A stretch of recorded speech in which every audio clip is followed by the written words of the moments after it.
Hey guys, Sublord here, back in with another action figure review, and today we'll be taking a look at the DC Multiverse Platinum Edition, oh jeez, Effigy from Green Lantern, specifically 90s Green Lantern, so Kyle Rayner and the like. This of course brought to us by the, we'll say, fine folks over at McFarlane Toys, but let's not kid ourselves. We are all sick of the Platinum Chase BS in this line. It's been beaten to death ad nauseum at this point that this company is just out of touch with what collectors want in their DC Multiverse action figures or anything for that matter. So they keep doing stupid crap. So with that being said, before we get too far ahead of ourselves with side rants and tangents, we cut right to the chase and get into the meat and taters of this review and take a look-see at all Effigy has to offer in terms of accessories, because it ain't much, but it ain't bad either. We got the collectible trading card. There's a picture of him there. Bio on the back. He's Green Lantern villain that kind of looks like Sweet Tooth from Twisted Metal, if I'm being honest. And then he's got a couple of flame effects. He's got this blasty one and this punchy one.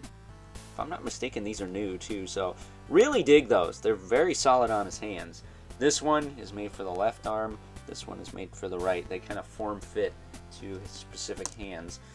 And that's your lot, other than the handy dandy hockey puck display stand where you sing with all McFarlane Toys releases, which oddly enough doesn't fit very well on this guy's feet. And I noticed this is a reuse of the electric blue and red Superman figures, so I don't know why that is, because I don't remember having that problem with those, even though I did have that figure on a flight stand for the review. I did at some point have him on his stand, and I don't recall that being an issue. That said, the torso appears to be new. The forearms appear to be new, and by the way, these gauntlets are separate pieces. They slide right off.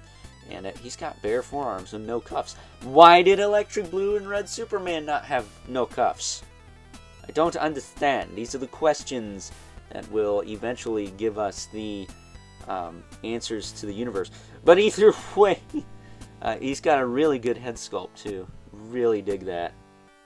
He is got a shite-eating grin if I ever saw one. Very Joker looking, kind of like that Rival guy. But as far as his articulation goes, the head will rotate. It'll look up and down. It'll look up really well, like holy cow. Down, it'll tilt back and forth, or side to side. Shoulders go up. He's got that beautiful butterfly. It'll rotate all the way around. He's got a bicep swivel, double elbow. That works fine. A little chunky, especially on that bottom joint. Ew. Got a ball hinge wrist so he can rotate, hinge, and swivel. His hands do pop off. It would have been nice to get all hands, but whatever. Torso will go as far back. And not very forward at all. It's kind of stuck. It does rotate, however. Very tight, but it works. And then he does have a little bit of lean in the torso. He's got a waist joint, but that is also pretty locked down. So you're not going to get much out of that either. So torso articulation kind of sucks, but look at the anatomy of his body. Where the shoulders are compared to where the chin is, how broad the chest is. It's a very good sculpt. I hope we see it more often. Hips kick out to the side, back down, forward and back. He's got a little... I thought he had a thigh cut in there. I guess he doesn't have any. Double jointed knee, that works alright. Not too chunky on that either. I always tend to keep the knees clicked 2 clicks so he can stand. Because of course he's got those ball hinge ankles. Will rotate, hinge, and of course pivot with a toe joint. It's not too loose on either side. There's a little bit here, but it does click. At the very least, it clicks. So very, very happy with this guy. I think he came out really, really well, considering I don't know who the heck he is. But very cool. I dig him quite a bit.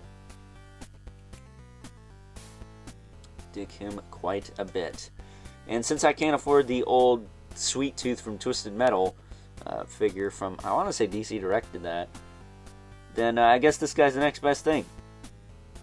Evil looking Wave Rider mother trucker. So, with that being said, funny enough, I do have a couple of size comparisons for this review. I know I haven't been too crazy with size comparisons lately, but I do have a couple of 90s centric Green Lantern characters we can compare this guy to, so why don't we move right along and take a look at those size comparisons. First up, and as promised, here is good old Effigy alongside a couple of 90s centric Green Lantern characters. Of course, we have his arch nemesis, Kyle Rayner from the Kyle Rayner Green Lantern Kilowog 2-pack, which, if I'm not mistaken, is still available on ye olde Amazon, so pick that up if you haven't already. Would really recommend that you do, because that Kilowog figure is awesome. One of my favorites.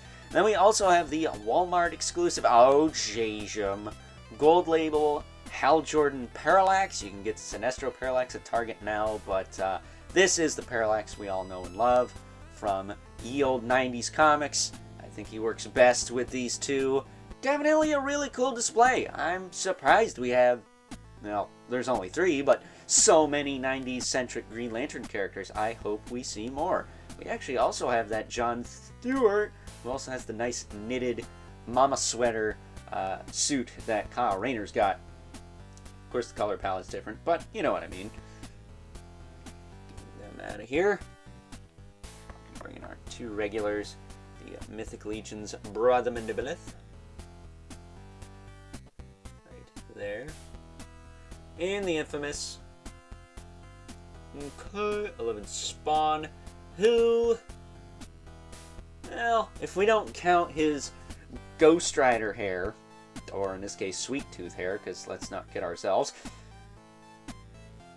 11 Spawn, as usual, towers over everyone. But if we do count it, they're about the same. But that is, as they say, cheating! So, with that being said, it is time now that we wrap things up with some final thoughts.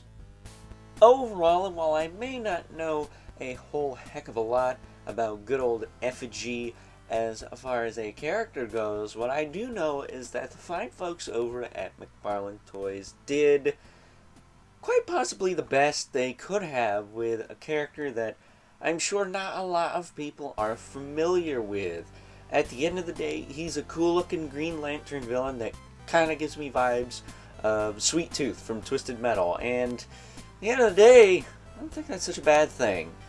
The effects are good, the sculpt of the body is good. I'm hoping we see it more often moving forward.